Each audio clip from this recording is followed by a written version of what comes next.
Hello, everyone. Welcome to another episode of Lens with Advanced Design. Today's guest is Anna Lee. A little bit about Anna is she's a technical co-founder of Lioness, the women-led sexual health startup that built the world's first and only smart vibrator that improves understanding of sexual pleasure and body through biofeedback data, and it was recently featured at CES 2020, a finalist at Last Gadget Standing and Gadget Best of CES 2020, Refinery 29, Best of CES Sex Tech. Anna was previously a mechanical engineer at Amazon, launching the Amazon Dash Buttons original concept and the Kindle Voyage page press technology. She's also spoken at top universities like UC Berkeley and Chalmers University, SXSW, and CYFY India. And most recently, she was named in this year, 2020, Forbes 30 Under 30, as well as Paper Magazine's Asian Women Creators You Need to Know, which is an amazing feat. Anna is a big advocate in Lioness's mission to expand understanding and research in sexual health and destigmatize female sexuality. Please help me welcome Anna. Anna, thank you so much for being a part of our webinar series. For those who are watching, thank you so much for being here. I ask you that you ask questions in the Q&A, and I'll do my best to integrate them into our Q&A section of this webinar. So I'm going to turn things over to Anna, and she'll take it from there. Thank you, Anna. Well, thank you, Hector. Thank you so much for having me. I'm really excited. This is one of my favorite topics to talk about, which is sex toy industry, sex toys in general, and female sexual function and pleasure. So excited to have this platform to talk. And yes, please ask questions. I'll try my best to answer them. So I'll start with like a little bit of a slide, but I'm going to try to keep it as casual and informal as possible. But let me share my screen for the presentation.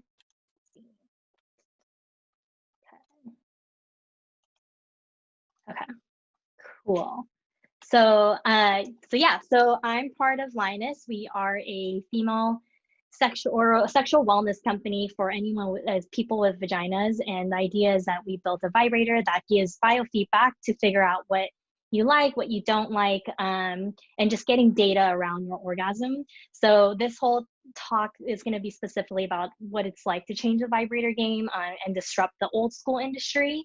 It is a quite old school industry. Let me see. So I'm Anna. I'm the co-founder engineer, and I have to emphasize that I'm an engineer. I am not a designer in any shape or form. So this presentation is all made on Microsoft PowerPoint. So it feels like a very PowerPoint presentation, but I'll do my best to keep it short and interesting. So before we can really talk about what the industry currently is like now and what it's like to innovate in this industry, I'm going to take you a little bit behind the history of sex toys, because it all kind of flows together to why we are the way we are in terms of understanding sex toys and female sexual pleasure. So the very quick history of sex toys. I just pulled a few of my favorite photos out.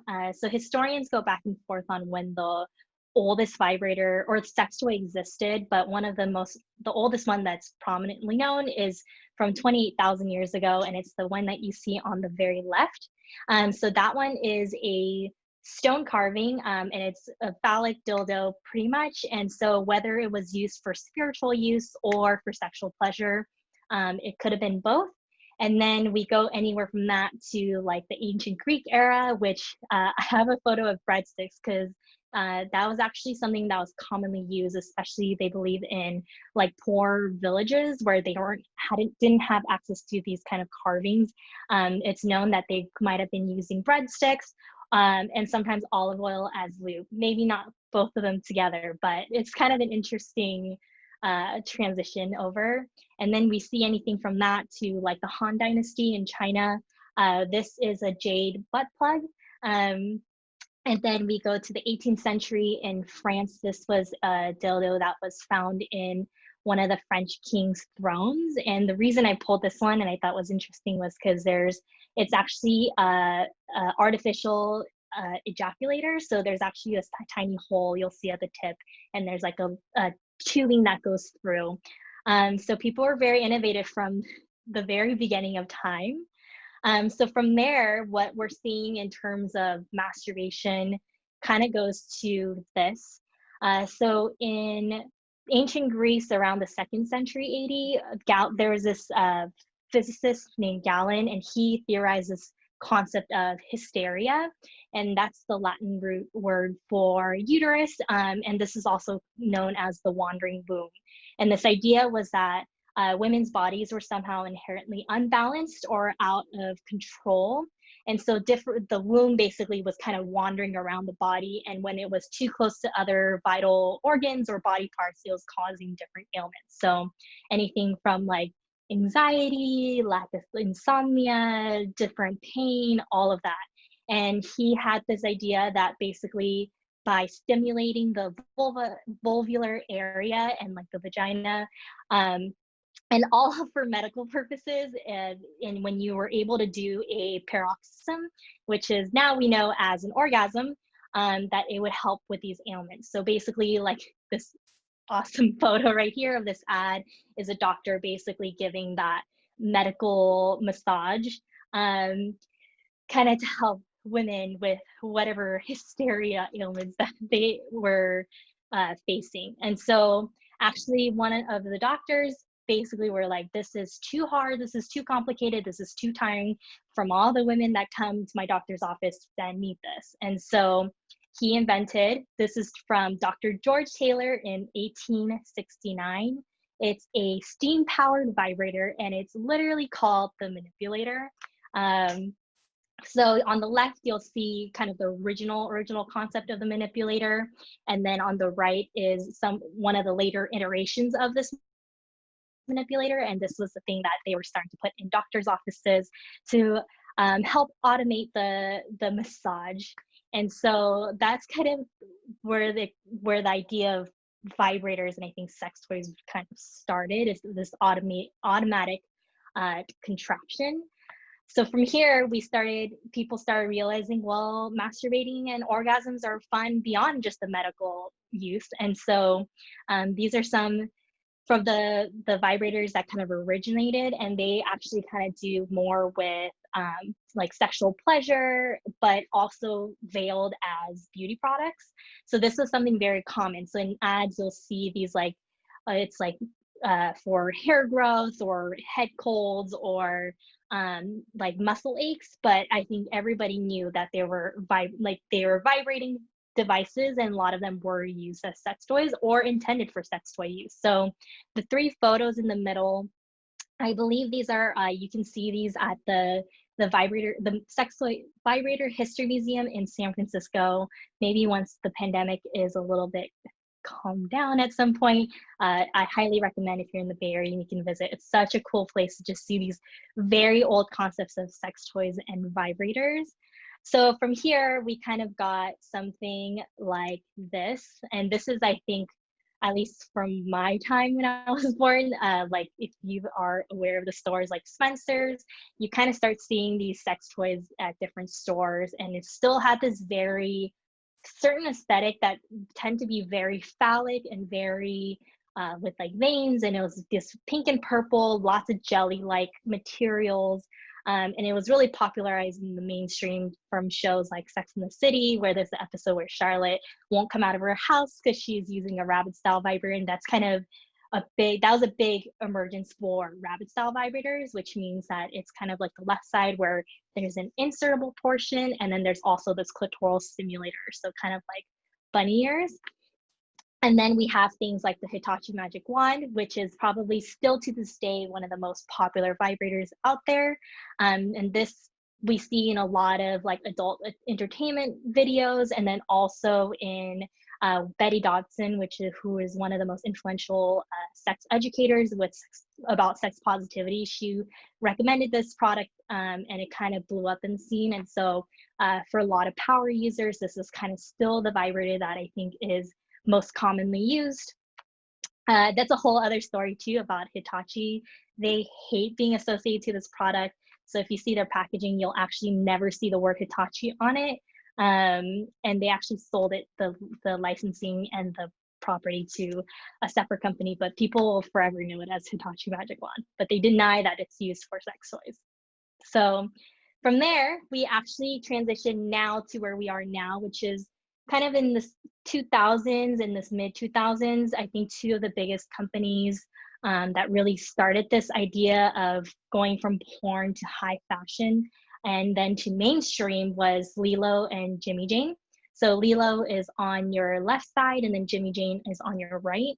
Um, so Jimmy Jane's founder is Jimmy or Ethan Imboden, and I think he was a designer before, and he had this concept of that vibrators don't need to look like anatomical body parts or machinery. The idea was that they wanted to design these high-end collections that look like abstract art objects. And he actually has an interview where he said that the adult industry was very skeptical and said that the idea was stupid, and that these attributes that he thought were really important where consumers didn't actually find them as high priorities. And this is kind of, I think, where we landed in terms of what we've seen as we kind of age was the sex toy industry actually is extremely, I think, traditionally very male dominated. And so when you see these like traditional sex toy shops, they're kind of like dimly lit. It's a lot of adult film actresses, adult entertainers on the front of the packaging, and it's a lot of these like pink and purple glitter with like extreme, like, I don't know, they use very interesting words that I think a lot of people with vaginas don't actually gravitate towards. And it's clear that the advertising and the marketing was actually towards men purchasing, and it's these men coming in and being like, oh, I want to spice up my relationship, what product should I buy? So this was kind of a nice shift from targeting those people. And I think that's why the sex toy industry was so hesitant on why this would be a good shift. But now, as we see now, and this kind of huge different shift in having, you know, either women founders or people vagina founders kind of start building these products that were geared towards people with vaginas and just a more diverse set of people. So this is kind of where we are, I think, currently. And these are some amazing companies. So the top left is Dame, and they have all these unique couples toys and just reimagining what sex toys can look like in general. And then the top right is designed by T Chang, who's very active in the design community. And Crave's whole concept is making these jewelry like very luxury vibrators and sex toys. So they have things that are rings or these necklaces or things that look like lipstick tubes. And kind of doing this like machining process with a lot of metals. And then the bottom left is Mod, which is a unisex vibrator. And so kind of having this very ambiguous shape.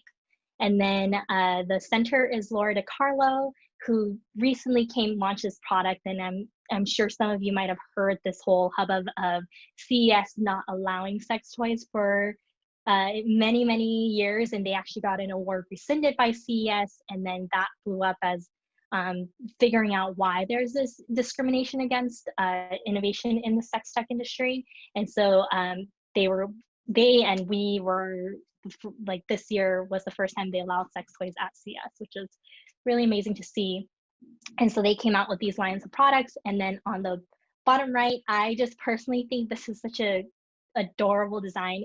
They're called the Irohas, and they're actually the same company as Tanga eggs, which is a male masturbator.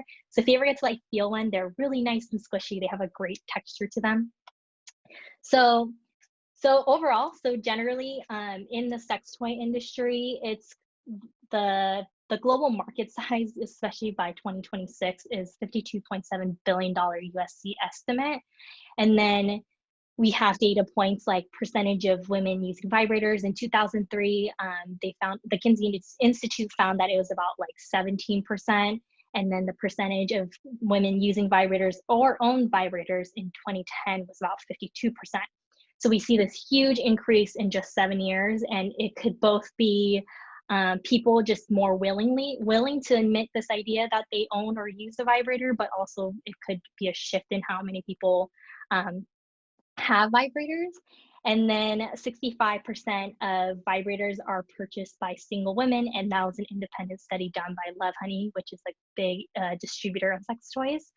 And so, kind of my point is, sex toys are not niche. They're awesome. It's, if we're looking at the dollar bills and the numbers, they don't lie. It's a huge industry. And so, it's weird that there's still this like stigma around that there's no innovation that's needed in this industry and all of that, because clearly people are constantly buying and they're constantly having these new companies come up and there's numbers behind it.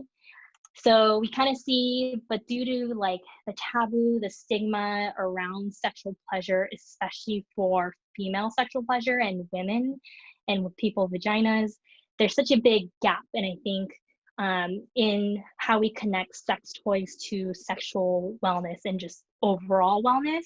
So 43% of women have reported female sexual dysfunction, which I guess you could equate to like erectile dysfunction for men. And that is a huge industry that has billions of dollars pumped into that, and things like Viagra and all of that. But there's this huge percentage of female sexual dysfunction, but why we don't have the same amount of dollar bills behind that doesn't really make sense. And one of the most cutting edge studies was actually, and that's still used to this day as reference for research studies around female sexual function, was actually only a group of 11 participants. So everything we kind of tell facts around and like how female sexual function works was really based on 11 participants, and that study was done in 1982. So it's just kind of a crazy gap. So that's kind of where I think Linus really jumped in, is where do we go from here? Like, what is the way that we innovate that has to do with both sex toys and sexual wellness? So I'm going to stop the slide for a second so I can talk to y'all. Yeah, please. Okay. So that's kind of how we started working 6 years ago on the Linus. So this is the Linus vibrator. The idea is that we wanted to make something fairly neutral, but also look something familiar to what other sex toys look like. So this is a rabbit style vibrator. So you can see it's pretty much normal of the button on off. You can turn the vibration on, but we wanted to kind of integrate this concept of being able to tell people like what's going on in their body and what works for them and what doesn't work for them, and using kind of data to back that up. And I promise you, like, not all of us came from really conservative families. Like, we didn't talk about sex growing up. I was scared of my own body till I was like in my mid 20s, of just being worried about how I explore and not feeling like I was normal. And that was such a common thing that we got, is a lot of people are like, a lot of women and people with vaginas ask like, am I normal? Is my body, the way that it functions, is it normal? And no one really has an answer. And I think there's such a lack of research around female sexual function. So although there's all this money and these sex toys coming out, there's nothing that really connects the two together. Of, I've tried using this sex toy, everyone's raved about this, but it doesn't work for me. Does that mean I'm broken? Is a really common thing that we get. And so, so you use it like a normal vibrator for ours. And then once you're done, you pair it to your phone and you get something like this on your app. So you start getting a list of sessions. Sorry, this is like kind of blurry, but I'll click into one. So the idea we wanted to focus on is, so pelvic floor, what we're measuring is pelvic floor contractions and relaxation. It's one of the best indicators for arousal and orgasm. So it's how your muscles squeeze and relax during pleasure and then an orgasm. And actually during an orgasm, there's a really clear, obvious distinction from the rest of the data. And that's actually from that Bolin study that I showed you with 11 participants. So you get something like this. So this is one session. So I'm going to zoom in right here. And that's an orgasm right there. So it's this really rhythmic pelvic floor movement of this squeezing and relaxing during the orgasm. So this is actually just one type of person. So that study actually showed there are 3 different types. So this is what we call an ocean wave, is this really rhythmic pelvic floor movement during an orgasm. And then there's things like the avalanche, which is something that when your pelvic floor movements squeeze really high and it peaks and then it starts to rhythmically come back down, similar to an ocean wave, but you see a decrease in force. And then there's your classic movie-esque, how I think orgasms are depicted in, like, for female sexual orgasms, is this huge explosion of force at the end and then this huge drop off. So um, those are the three types they found in the 11 participants. And so clearly at this point, there must be more. And so the idea is that we want to help people feel normal, like how they orgasm, what's different about theirs versus somebody else's. And I think that's the big distinction we get is people are like, someone will, like, your friend will be like, oh, that's what my orgasm felt like. And then you're like, mine doesn't feel like that. Does that mean I'm not really having an orgasm? Like, is that actually an orgasm? So the idea is that we want to help people really understand what theirs looks like and how theirs can change with different factors. So we've actually had really amazing things like athlete who was like, oh, have been using my Linus for a year and lately it's been flatlining. My data has been completely flat. And we went through all this diagnosis of trying to figure out why that may be, like making sure our firmware is correct, the hardware on the vibrator is correct, and we couldn't really find anything. And then eventually we were like, is there anything, we saw like the list of data that she shared with us, and there was a date where it started flatlining. And I was like, is there something that happened between these two dates? And she was like, oh, she's like, I had a sports injury. She's like, I had a concussion. And so we started realizing we were seeing direct effects from the concussion and how that affected her sexual pleasure. And that is a thing that, those are the kinds of things that we are wanting to identify and find more research around, because there's absolutely no research on how concussions correlate with sexual function. And so when we think about just health in general, of all these different ways, I think people can be affected by their sexual wellness and how that's connected to their wellness. We have such limited research. So the idea is that we really want to shift this industry into this new concept of bringing technology and not making something smart for the sake of being smart, but actually making a vibrator that does so. And I think one of the hard things is we get a lot of pushbacks over the past 5 years. Not everyone understands the importance around this idea and why this is necessary in sex toys. Because the idea is that, I think, especially in this industry, is that sex toys should be sexy. Like, it should be such a fun thing. Like, why do we need data and information about it? So we get a lot of different people, I think, especially in the sex toy industry, kind of feeling this pushback, and especially putting so much technology gives them a lot of hesitancy. So one of the factories that we worked with is they've been doing sex toys for years and years. And so when we brought this idea of like, we're going to do these sensor integrations and do these PCB upgrades, they were very hesitant to want to bring that into sex toys. So I can kind of show you some cool things. So this is kind of your typical, it's all broken apart, but this is kind of like your typical rabbit style vibrator.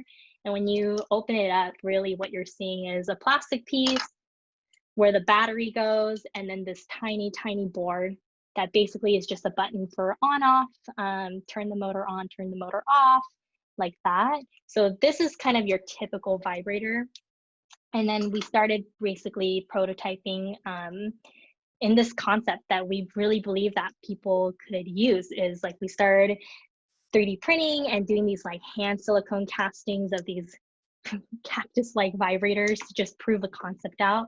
So here are kind of the sensors. These are the 4 sensors. So these are actually really similar sensors to what we use currently. So we started 3D printing and kind of making these works like prototypes to hand out to users to see if there's like validity in what we were doing and the data that we're seeing. And then we had actually, so these, I think the first year I was with Linus, we started making these crazy prototypes where basically I was sitting in the lab and hand soldering all these wires to this board just to prove out this concept that's fully functioning. And I think what's interesting about this industry that makes it particularly challenging in the hardware space is they're not reusable. Once we give it to one user, we don't take it back, clean it, and send it to another user. So I think I sat in the off lab building like 12 of these by hand, and it took like months to do so. And so it's a it's definitely a challenging industry. And I think that's why the concept of like, well, if it works, like why are you trying to innovate and change this industry? Um, so with that, I think in the past 6 years, I've learned a couple lessons about what it means to, I think, disrupt the specific industry. And although this is from lessons from the sex toy industry, I think it really does reflect into any industry that you kind of feel like.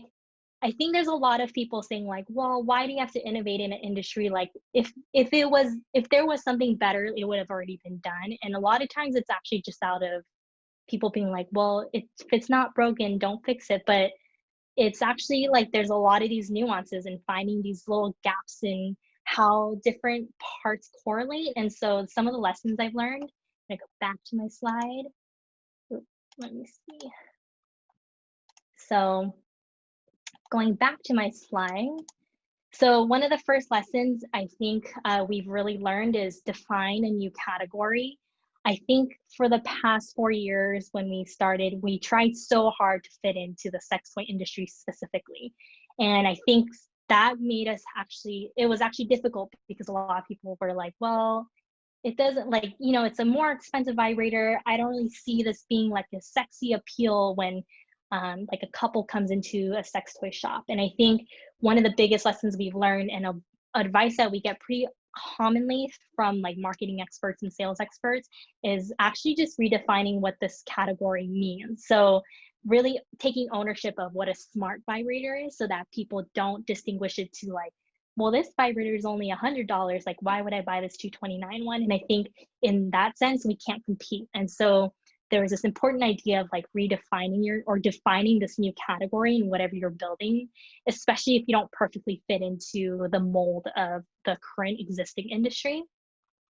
And then the second lesson I think we've learned is learn from the unlikely greats. So of course, there's amazing people in the sex toy industry that have really changed and shifted this whole pioneered this idea of sex toys. But actually, some of the most important people that we learned from are people that weren't in the sex toy industry. But for example, like the cannabis industry was actually such a useful industry to learn from, and from the adult entertainer industry, because they have the exact same challenges of that we can't do traditional advertisements on Facebook, Instagram. We couldn't do Kickstarter because they were like, no sex toys allowed. Banks wouldn't let us open accounts with them because they're like, this is pornographic. We're categorized under pornography. And so you actually learn the most from like things like the cannabis industry because they go through the exact same things. And interestingly, the cannabis industry also just has so much money in that industry. And so they've learned really clever ways to work around that. So actually expanding our network and just finding really these, I guess, like these people that are doing it in a completely non-traditional way was really, really, really important in how we kind of established ourselves here. And then I guess that leads to my final lesson. And I think the one that I say the most and I really, really believe in is find the weirdos and the dreamers. And this is such an important thing because I think, especially for us starting this company in Silicon Valley, we had this concept of what we're supposed to be as a consumer tech company or startup. And so some of the advice we got was very traditional, like, well, you have to be kind of like Casper mattresses or all that. But that model doesn't work for us. And then, people would introduce us to investors that were like, you should talk to this guy. Like they raise a ton of money and all of that. But the thing is, like, when you're in a unique space, especially when you're trying to define a brand new category, it's too out there for them to really understand what you're trying to do. If you can't be like, here are my competitors that are doing the exact same thing and this is why we're going to do it better. If you can't even do that, like, typically the traditional people won't be able to kind of help you grow your company. And so for us, actually, it was the weirdos, the dreamers, the believers. So there are angel investors who kind of had this different way of thinking about our products and the innovation around this space, who have really been the ones that championed us and kind of helped us build our company. So people that are willing to think in this unique way, um, has been really helpful in us growing our company to where it is now. So I would say like a lot of times you'll kind of get these like leads of you should talk to this investor, you should talk to this advisor. But a lot of times when you're building something, I think when you're defining a brand new category, it's such a different playing field that it is really important to kind of find the weirdos of this world to do so. But yeah, so that's kind of my very brief 5 years, I think, or 6 years put into a very, very short presentation, but I do hope you all do some self exploration. My email is anna@linus.io. If you ever have any questions or anything you want to, let me stop sharing. Okay, so if you have any questions or anything you want to talk about, please feel free to ping me. They say the valley is small, the sex toy industry is even smaller. Anyone trying to do, I think, unique ways of approaching industries is even smaller. So I would love to just chat and yeah, but I think that's pretty much it. Thank you so much. I'm happy to take questions, Hector, if you want to help do that. Absolutely. Thank you so much for that presentation. As we for our audience to send questions, I do have a couple of questions to ask you. One question is, you mentioned in the beginning a little bit about your journey and how you started. Actually, I mentioned that when I introduced you, how you started working at Amazon and you worked on the Amazon Dash buttons. So how did you go from working in for really big corporate brand, and then suddenly you then jumped into a different kind of category, and became part of a startup? What was that decision and that kind of transition over? Yeah, definitely. That's a great question. So, honestly, I never meant to be an entrepreneur, nor was it like going to school. I never was like, oh, I want to do a startup. I was really not that type of person. I think really what it came down to was my team at Amazon was amazing. I was part of this concept team where we were building products 3 to 5 years out that didn't necessarily have to do with the Kindle, and we're building products to basically pitch to executives to get the green light to become products. And so it almost was like a small startup within a big corporate. And I was really fortunate to be in that team.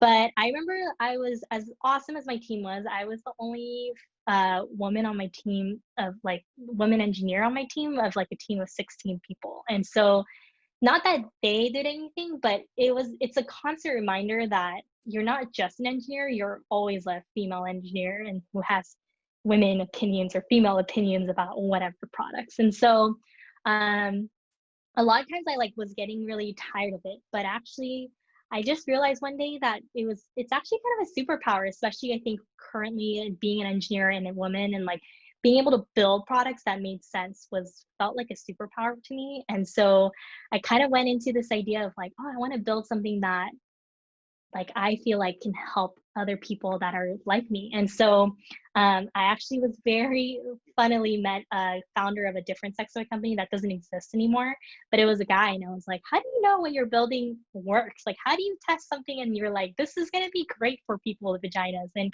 he was like, oh, there's this industry standard where you put the vibration on your nose, and that's what a clitoris feels. And I just remember being so shocked at this idea of like, I can't believe this is an industry standard. And you'll see it like at booths and like exhibits or expos. They'll be like, oh, like put the vibration right here or like on your nose and feel how intense it would be on your clitoris. It's crazy. So I just realized like, oh, I have this superpower to kind of build a different product. So I ended up meeting my two co-founders, Liz and James, who are amazing people that we're kind of working on this like AI vibrator at the time. And I was like, oh, I just want to help. I'm going to keep my day job, but I want to just help you build this product. I think it's such a cool idea.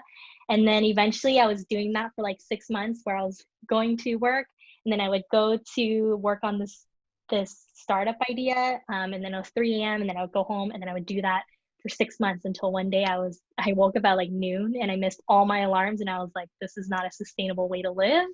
And so I kind of decided, and I was like, like, what do I have to lose? So kind of very, maybe I didn't think very in depth about it, but I just felt like I needed to make this jump.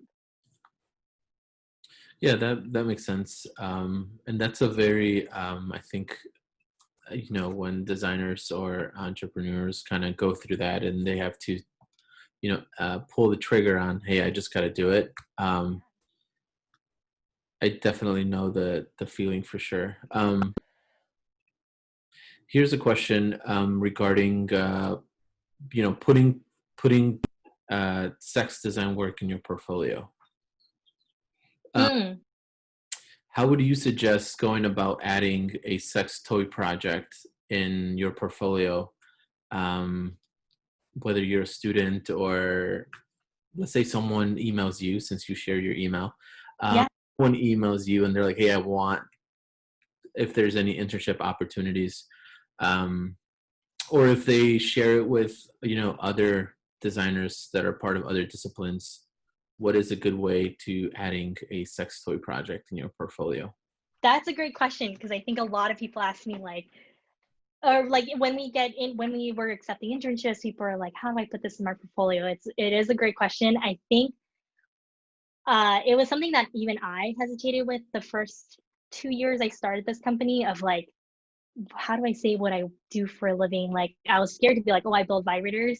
But actually, I would say if you are just genuinely, if they people see like the thought behind why you built a sex toy or like have it in your portfolio and you have this story of like why you built it. If it's not like, oh, I just thought it was like awesome. So I, added these veins so that I looked very like phallic, whatever. Like I think if there's this thought process, it's just like any other product out there and why you build and design around that product. And so if I see like that there's a lot of thought intention and just like mission always helps and just like why you're working on this project, I think it actually is a positive thing that you're able to take something so taboo and kind of build this story and this product thoughtful design behind it that's very like going against the grain of what the stigma and taboo around this product. I think also people really underestimate people. Everyone loves. I think most people, not everybody, but most people find it really fascinating. I think when you say you work on a sex toy or anything like that, and we actually get so many people that want to help, like being like, oh, I've been doing PCB layout all my life and I've never worked on a sex toy. That sounds so cool. And so people are actually like interested in it. I think if you're able, and especially like you have to practice saying words like clitoris, orgasm, vagina, I don't know, dildos, all that without being like weird about it, then usually it mirrors back that same kind of energy back. And so I've actually had a couple interns that, they've all put Linus on it and just like what they did, why it was important. And I know for like my mechanical engineering interns, I've always been like, you need to know all the terms that a regular mechanical engineer would know in terms of injection molding and all of that. And I think, most people will see that distinguish or that distinction of that you're working genuinely on just like any other startup, any other product. And a lot of them have gotten jobs and people are like, oh, like I heard you worked on this like really cool sex toy. So I think it's almost a positive thing. That's a good answer. And you're absolutely right. Like, I think it's very different to see students or even professionals have this type of projects in their portfolio, because it's something new and it's something that you don't see very often for sure. For sure. Um, can you talk a little bit about what it's like working with designers as an engineer at Lioness? Yeah, so we're a really small company. We're a team of 5. None of us are actually designers by trade. Um, but actually when we first started, and this is like a little shout out to Huang, when we started, we were actually called Smart Bod as a company. And it was a terrible name. It's terribly techy. It was a very influenced of like Silicon Valley. And we realized like it didn't really invoke what we wanted to build as a company. And he was actually one of the people that are like, you guys should rebrand. Like, let me help you kind of go through the branding process and then also building a product that almost felt intimate and felt something familiar but unique. And I think that's where we kind of ended up with both our company name brand as Linus, and then also as this vibrator. So throughout, as we do different iterations, we've partnered with different designers in terms of like doing aesthetics and design and physical design. And I think the biggest thing is just willingness, at least for us, is like the willingness to step out of the box of what you know as traditional vibrators. And I think there's like a huge importance of just understanding, I think, how people use it, especially people with vaginas. So, for example, a really big thing is a classic vibrator. I don't have one on my hand, but a classic vibrator, let's say, is it's designed like this, and it's clearly designed to be ergonomic to point at somebody else, so to use on somebody else, but not towards yourself. So, if you actually talk to people that use vibrators, they'd be like, my hand hurts, or like older people would be like, my hand hurts because it's not an ergonomic handle. And that's something I think you don't commonly think of when you don't put yourself in that place or talk to other people and bring that empathy around. And so it was important to design something that was designed to be ergonomic towards you and have these buttons where you don't have to look at it, but know where the on off is. So I think things like that, it's important to collect people's stories and experiences. It gives you, it's worth its weight in gold. I think otherwise, if you put yourself in the idea of like, well, I want to be a cool designer and I want to build something cool, you end up with things where it's the traditional like handle, or this is like a really stiff nub because you don't want it to move around, and it actually is a poor experience for people that use it. Okay, thanks for yeah, that's a very interesting. I think the biggest part of, like you mentioned, I think when you're trying to work with designers is getting used to some of this taboo language that we might find funny or inappropriate or goofy. And I think this is like a job and this is a career, and we have to make it normal. And Yeah, I love that. Uh, definitely. It's also fun, so you should definitely have fun with it. But yeah, overall, it's at the end of the day just a hardware product, just like anything else. Absolutely. Here's a very good question, very interesting. Is it difficult for a male to get into designing pleasurable products, given that we can empathize 100%?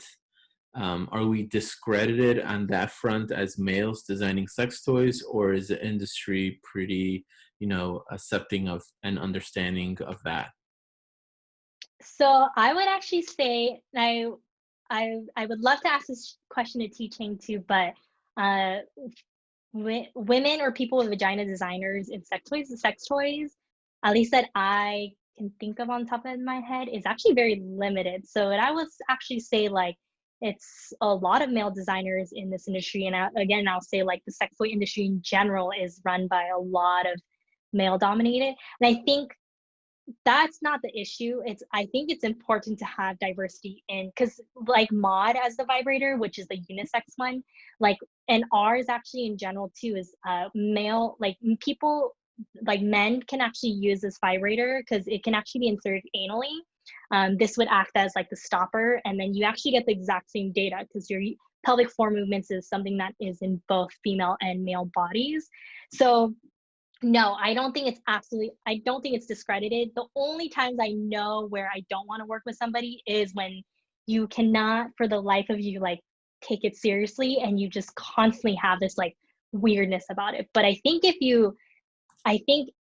the ability to empathize, and I think as a designer to understand kind of like users and listening to those stories and kind of building around that, and not and knowing that you might not know everything, but the willingness to ask questions and really try to build, I think, something together, I think is like 1000%. I would have no problem doing that, doing hiring those people. And I think yeah, gender is all the what does it all mean? So Absolutely.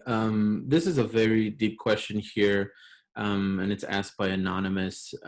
They said, I think it's so amazing that you're doing research that will help women better understand our bodies and orgasm. It's so critically needed. Have you ever thought about designing sex toys for women who have survived traumatic sexual events?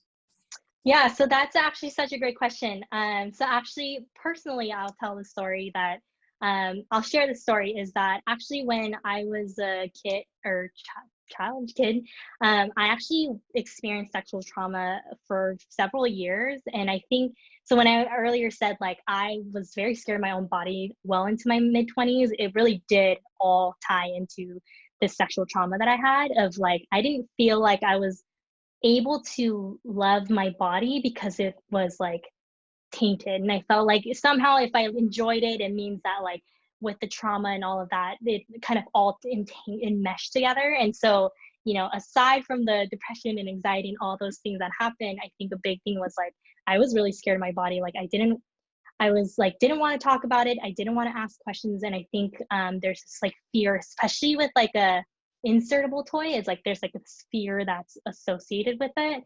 Um, so I would say like I am actually a huge proponent of when people are like, I've never used a sex toy, I've never used something that's insertable. Should I buy the Linus?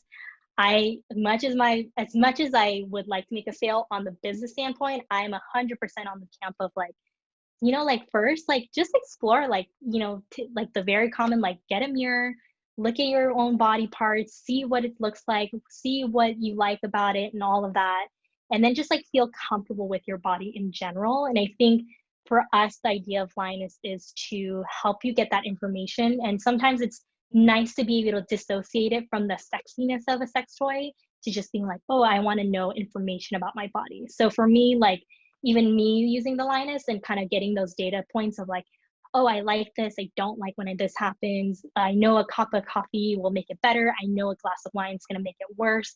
Kind of doing that gives this empowerment of like being able to feel confident about why my body is the way it is. Um, that and like years of therapy, which is a whole side thing that I'm going to advocate for life of like, you know, therapy, mental health is very important. But other than that, like, yes, I think maybe Linus isn't going to be the right fit specifically, but I think the idea of getting information and data, and when if you are able to use something like the Linus vibrator, that's this rabbit style, um, like if it feels uncomfortable to use it just as a masturbating toy, like use it as an information tool, like for self experimentation and all of that. Well, thanks for answering that, and thanks for sharing that. We really appreciate it. This is a question asked by Jimmy. Do you have to compromise any type of function to create this new form compared to the old school type of sex toys? Yeah, that's a great question. So yes, I don't think I actually showed this. So this is the internal of a Linus itself. There's a battery that will sit right there, and then there's this board right here. So one of the big things I think we have to compromise, but I would personally not call it compromise, but everybody's different in what they like. Typically, a rabbit style will have a motor right here. Um, and so it's to vibrate the internal portion. When we did our user studies, a lot of people were like, I don't really use this or I don't like the vibration. And so we actually decided to make the change of putting a bigger battery here so that it has a longer battery life. And instead of putting the battery in this tiny spot right here.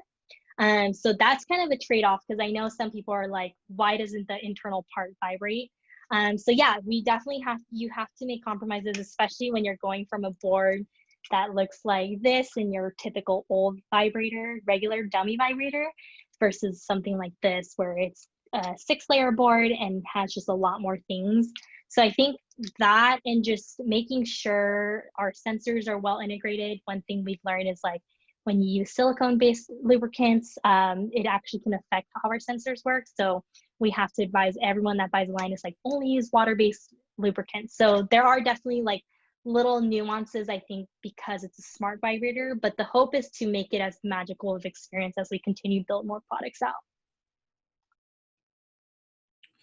Um, Great, thank you for answering that. I have a question regarding being an engineer and working, with designers at, in the Bay Area. How much design lingo or how much design jargon or information do you have to uh, be educated on, and vice versa? How much do you think designers have to know about engineering so that you can work effectively together? That's a great question. I I think so depending on like both industrial design, I think UI, UX, and also like branding, I think has been a huge learning curve, I think, for me actually like understanding how designers work versus how I work. So naturally I tend to be very methodical, very logical. And there's this like classic stereotype I think that was very prevalent at Amazon is like designers were kind of this like own world. They have this like they're on their own floor. It was all locked. And then they would like stroll in late to a meeting that's like, like a team meeting to like late to the meeting. And then all the engineers are like, oh, I want to do this. And the designers like, let's make it 1 millimeter. And the engineers are like, no, like that is absolutely no. Or like, let's make it chrome plate. And then the engineers always like, no. And so it was always a funny relationship of like, engineers are the ones that always tell you no and like poo poo on your idea versus like designers kind of we're all in this like spacey world. But that's kind of like a stereotype. And I think as we kind of worked in a smaller company, what I've learned is I think, yeah, design, I think understanding process was really important for me of like how designers work in process. And I think what I really appreciate about great designers are they kind of on the first meeting will go through what their process of how they design is so that we don't jump into like, okay, like, can you give us like 3 prototypes or like 3 design prototypes? But they actually go through like, I want to understand your brand. And like all of that was like really because I think as a startup and as an engineer, you're like, I just want to get things done. Like, let's move on this. And then a lot of times I think it was helpful to understand what the process behind industrial design was or branding or UI UX and understanding why we do things intentionally was like a really hard lesson for me, but I think a super important value. And I think I don't know. I think a lot of times, like designers tend to be undervalued in what they can offer and like how they make a company whole. But I think that's why it was so important to really understand process because engineers will always be like, no, we can't do that. It's too expensive. Like blah, blah, blah. Like always like, oh, can we put a display screen? Like, no. But I think understanding the intention behind why you suggest those things is really important. Um, and then I think just coming in from a standpoint of not recommending just like completely out there ideas that are impossible to manufacture because then to me I'm like have you ever done any like product that actually like got produced because you can't do that kind of process. And I think kind of getting that fine balance is great, but I love the creativity around designers and I hope that they can bring that kind of spice into my life because otherwise I'm kind of like on this like tunnel vision to get a product out.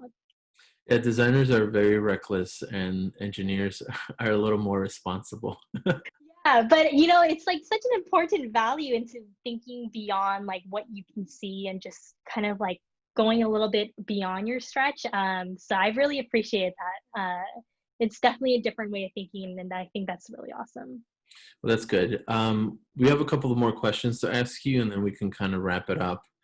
Um, One question is asked by Hannah. Do you have any advice for any designers working on toy concepts as independent projects? How do you safely prototype and test toy ideas? And where do you get information on body safe materials?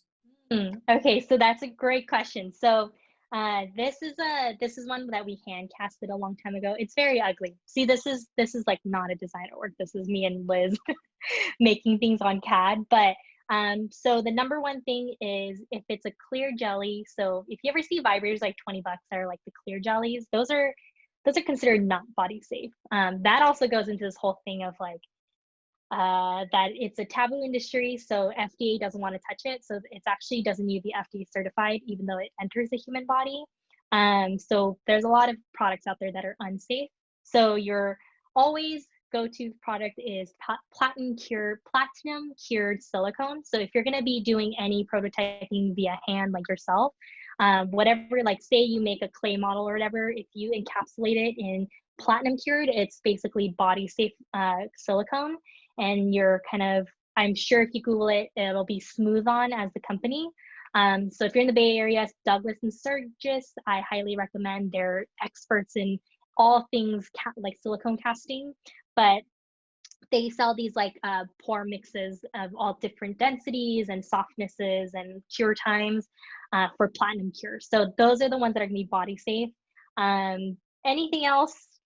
I feel iffy about unless it's like stainless steel or there's glass ones. There's like glass dildos, and those are really incredible and very clean. So anything basically non-porous and don't doesn't react to things. And so silicone is very inert. So your go-to casting material, I would say, is like I don't have it on me, but like you 3D print a mold, say like the mold of it, and then you pour silicone and you can make things like this. So that's kind of the at least how we did it over the years, and it's probably the cheapest way to constantly iterate on different designs that can be used. Absolutely, yeah. We're pretty big fans of silicone. You know, one of our designers on our team, Bitwell, is quite the creative when it comes to using that material to design objects. So shout out to silicone, and shout out to some of these inexpensive ways to prototype. Yeah. Um, the last question I want to ask you, you know, you were a part of Forbes 30 under 30. You've done quite a lot of things and have been recognized. My question to you is, what is your favorite thing about being a part of being a co-founder of a company Mm. in Silicon Valley, being under 30, having to work really close with some talented designers. There's just a lot of things. Like, what is your favorite thing about all of that? Honestly, as much as sometimes like, physical or what is it like external validation is awesome. Like I really appreciate getting those things like Forbes and all of that. Like very honestly for us, like everyone that is in our company, we all stuck with it. So I would say the first year we none of us were getting paid. We did it all as an unpaid company. No one had health insurance, and then even when we started afterwards, everyone was basically getting half of what the Bay Area, whatever the the pay rate of whatever we were supposed to be getting, and I think even to this day is like not close to it. So I would honestly say like we all are building this company on the vision of destigmatizing female sexual pleasure, but also expanding the research around it.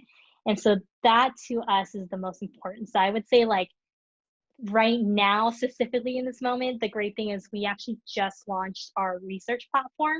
So the idea is that academic and medical researchers can come into this program and be like, I'm doing this research study about female sexual function of people over the age of 50. And so it gives them an opportunity to connect with our Linus users where they can opt in and being like, and that's the only time we'll ever share the data that you have is like if you're like, oh yeah, I want to be a part of this study. And for me, like to feel like we've kind of built this amazing platform where we're connecting our, true mission of like being able to do that research platform has been amazing. And I think honestly, just like the emails that we get or just people emailing us, like I think Liz, James, and I are really, really like all the customer service emails that come through that is like to support is actually all read by all the co-founders and we respond to most of them ourselves. And so whenever we get just like a really amazing email and it's like we've had people that are like over the age of 70 of being like I've never had an orgasm and I've been married for blah blah and then I'm divorced and this is the first time I feel like somebody's giving me this allowance to re-explore and find what that means to have an orgasm. Like that kind of stuff honestly is like the thing I think why we all stick with the roughness of startup life for this long. Like I think for most people, if you're chasing, I think like clout or whatever, like these like external whatever things, Forbes, whatever, Inc, like all those magazines, like it's hard to keep running in this. And I think for us, it's truly just been like this mission and just wanting to connect with other people that kind of understand why we're doing what we're doing. Because we've heard many no's in our entire like lifetime of don't do this company, it's going to be too hard. So whenever we get this validation of like someone being like this product helped me, I think that's been like the overall like just makes you keep going. Absolutely. Well, thank you so much for your amazing insights and for sharing so much information.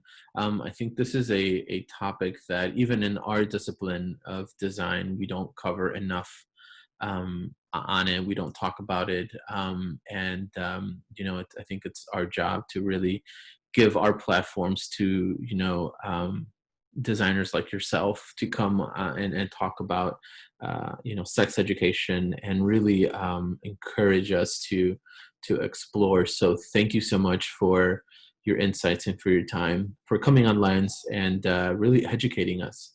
No, thank you so much. I appreciate you giving me the time to be able to do this. It was super awesome. Yeah, I hope that, if there's designers out there, like male sex toys is also a whole thing and it's very stigmatized in some weird ways. Like, there's just so many unique, I think, ways to really approach sex toy design that really haven't been explored. So I do hope more people come into our industry. Like, for us, it's so small that it doesn't feel as like competitive, like, oh, I know this person that's doing this thing. Everyone wants to help because we all want to see this industry change, I think, for the better. And so I do hope more people come and start their companies and all of that. I think that'd be really awesome. Fantastic. Well, this session has been recorded and it'll be available on YouTube later this week. Thank you for those who attended, and we will see you at the next Lens session. Thank you, Anna. Appreciate Good. it. Bye. Thank you.